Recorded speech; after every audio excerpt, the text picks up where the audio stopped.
В первый день тренингов участники изучили вопросы, касающиеся винодельческого оборудования. Гильерме Мартинс, кандидат наук и специалист в области микробиологии и биотехнологии виноделия, подробно объяснил, как можно сочетать современные технологии с традиционными подходами к виноделию. По словам местных экспертов, качество и вкус вина напрямую зависит от того, какие технологии были применены в процессе его производства. Отделение самих ягод от гребней, от грозди винограда. И для чего это нужно, где-то это отделяется, это очень важно, где-то гребень от ягод не отделяется перед приготовлением вина. То есть очень много таких вот интересных и тонких нюансов, где сам винодел, исходя из анализа той категории людей, которые употребляют вина, например, в определенном регионе, то есть от их предпочтений он уже может анализировать и выбирать тот или иной прием производства вина. Среди участников тренинга были как опытные виноделы, так и начинающие специалисты. Это способствовало активному обмену опытом и обсуждению возможностей применения инноваций. Благодаря новым знаниям и технологиям, которые уже используются в Абхазии, удалось получить вино с такими вкусовыми качествами, о которых виноделы и не смели мечтать. В прошлом году, вернее, мы собрали виноград, нам его предоставили, автохтонный сорт Качеч, и сделали с помощью специалистов команды ФАО, наши, соответственно, виноделы совместно с ними сделали вино. И вот на сегодняшний день у нас уже есть результат, хоть вино еще очень молодое, года не прошло, но уже очень хороший, качественный результат.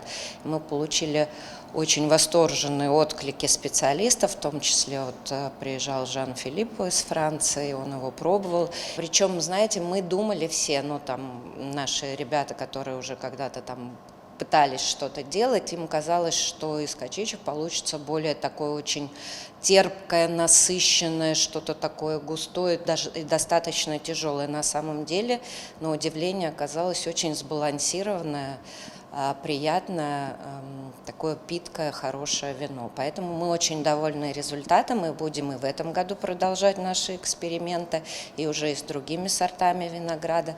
И будем, конечно же, дальше, так скажем, сейчас у нас его, к сожалению, мало, потому что, как вы уже, наверное, все знаете, у нас мало непосредственно самого винограда, из которого мы можем делать. Мы как раз и занимаемся тем, что мы пытаемся сделать так, чтобы его стало много, и все желающие могли его и сажать, и делать из него вино. Центральным событием дня стала экспертная дегустация вин, в ходе которой местные виноделы представили свои образцы для профессиональной оценки. Участники получили подробные рекомендации по улучшению качества своей продукции, основанные на многолетнем опыте эксперта. Танины для молодого вина очень хорошие. There are no bitterness, there are no green taste, and it is difficult to obtain. Нет такой неприятной горчинки, нет зеленого привкуса в вине, и достигнуть таких характеристик на самом деле непросто.